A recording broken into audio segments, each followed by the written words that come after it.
Everyone, it's Miss Walsh here. Today I'm going to be talking to you a little bit more about mind maps and how we can best produce them and utilise them to make our revision as effective as possible. First of all then, I'm going to do a mind map about mind maps, and then we will apply that to a Year 9 example of how we can create these different types of mind maps. So the first thing we need to think about then is the purpose. Why are mind maps useful? And when I was thinking about this, I was thinking about three things. First of all, is it helps you organise your thoughts. It helps you translate or put into it your own way of thinking, your own way of understanding the content. Additionally, it can help you use symbols to represent different ideas. This is also known as coding or dual coding, if you want the official term.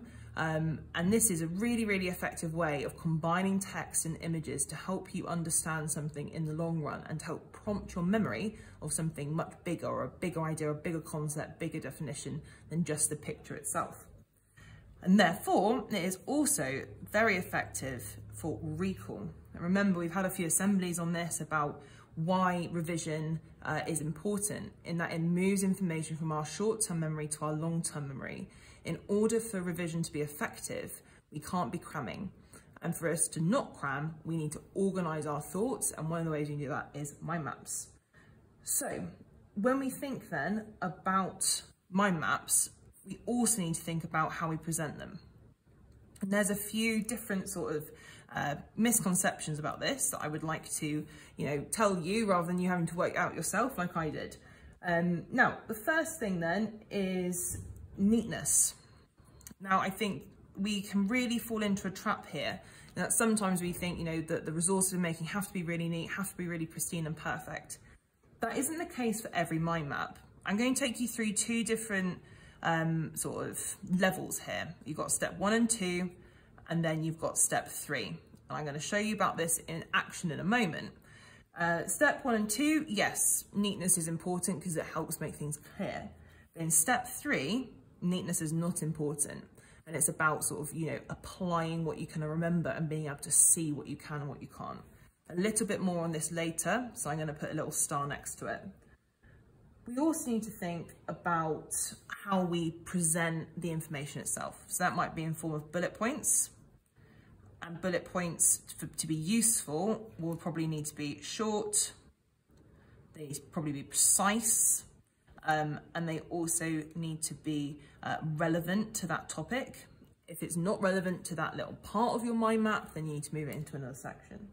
You might also include something, symbols, as I've mentioned before. So I'm going to do like just a little box as a symbol for symbols, in that's something that's going to be helpful for me in recalling information later on. And then lastly, you might also be able to do links.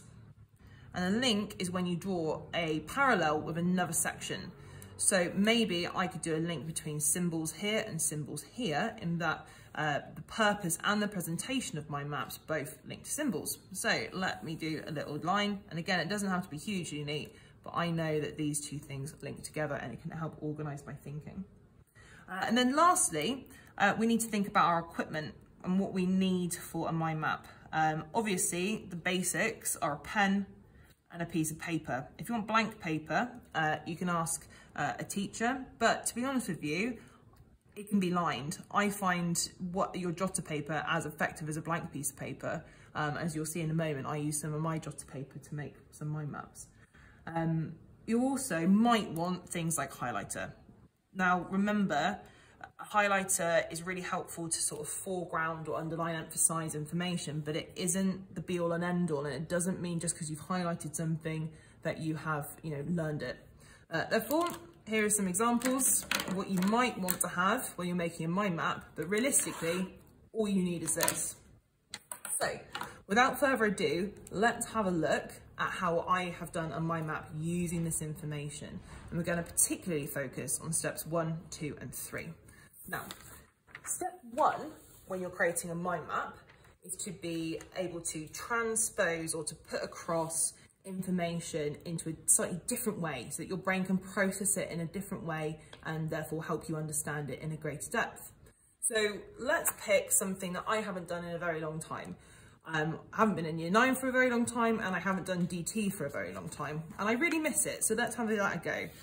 So that's page 43. So I can find that in my contents page, and I can go to page 43, which is right near the end.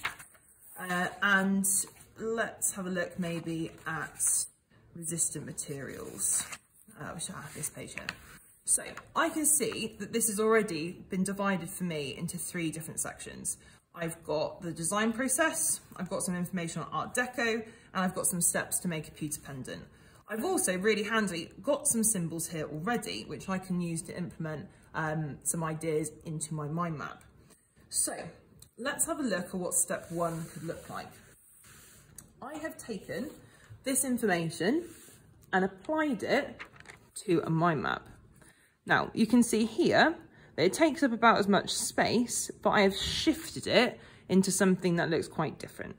Now I've got my 3 steps: design process, key terms, the Art Deco fact file, and the pewter pendant steps. And what I've done is I've used highlighting really rarely, and only for the parts which I know that, you know, overwhelmingly take precedent of the content. So I've got the subheadings, and I've got sort of subheadings within that itself. Now I don't actually have any links here, and that's okay. If you don't have a link to make between 2 ideas or 2, 3, 4 ideas, that's fine. It's not like a set list of criteria, it's how it works for you and how you can apply it to your learning and your strengths and what you want to work on in your learning. But something for me that is really helpful is knowing about the symbols, and the symbols can really help me in understand that concept further. So for example, if we look at evaluation here, an evaluation is making a judgment about the amount or number of value. And I've actually reduced that a little bit from what is on my core sheet for my revision pack, because I've got making a judgment about the amount and number of value of something. Now I've taken away that of something, because I know that it's implied here in my learning, in my head. I know that I already know that. So I've just put down the key information here. What I've done is I've done a little symbol of scales, to show you that sort of weighing up, that evaluating, the, you know, balancing act, and then making a judgment one way or another about these things, about these criteria. So feel free to pause here and have a little look. Now, you can also see that I've done mini mind maps within mind maps. I find that really helpful. I've got some here for the influences and aesthetic features of Art Deco, but also for the equipment of the pewter pendant steps. I've also, you can see, done colour coding for my different sections. That works for me and the way that I learn. You don't have to do that, but I just wanted to show you the option. Now, as you can see, this is really neat. But this didn't take me very long. I did make a few mistakes here. I wrote in red instead of black, and I, you know, wrote, didn't do this as well as I could have done, for example.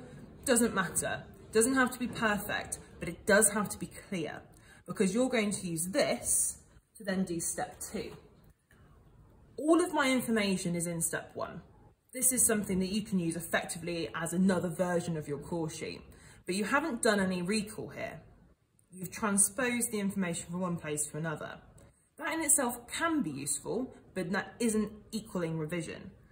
Therefore, you can use this to do step 2. Now, step 2, you can see, is very similar to step 1. You have the same sort of colour coding, you have the same symbols, you have the same 3 sections, but I've given myself chances for recall. I've given myself the key terms themselves, but not the definition. I have included the symbols though to help me remember these longer pieces of information. I've also really slimmed down these steps. And I've said draw a design instead of draw a design on 2D for a mould with a sprue, for example. What I've also done is I've cut this down, these 3 concepts, into 3 key words. So the fact that it's a modern style of art, architecture and design has gone down to style.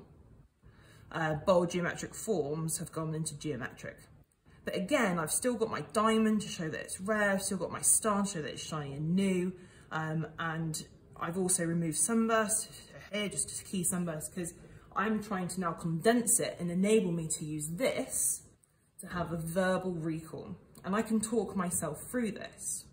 Now, this is similar to learn, cover, write, correct, in that you want this to be covered or turned over so that you don't get tempted to peek. What I can do though is use this to see what I can remember from here. So let me grab a spare piece of paper, and I'm going to make a note of what I know or don't know, so I know what I need to go back and revise. So I can do my 3 sections. Remember, this bit doesn't need to be neat at all. So I've got the design process, I've got the Art Deco section, and I've got the pewter pendant. Now I would go through here and I would see what I knew, and after each section go back and see if I got it right. Or even, especially at the start, go through word by word. So I might start off by market research. So if I take this away and I cover it over, I've spent some time learning this. I know that I've still got my symbol of the magnifying glass. So I'm going to say, I think it's gathering information on consumers. So I'd go back and check and see if I got that right. Gathering information about consumers' needs and preferences. So I've almost got that there. So I can do my symbol, and I know that I've got to remember needs and preferences next time.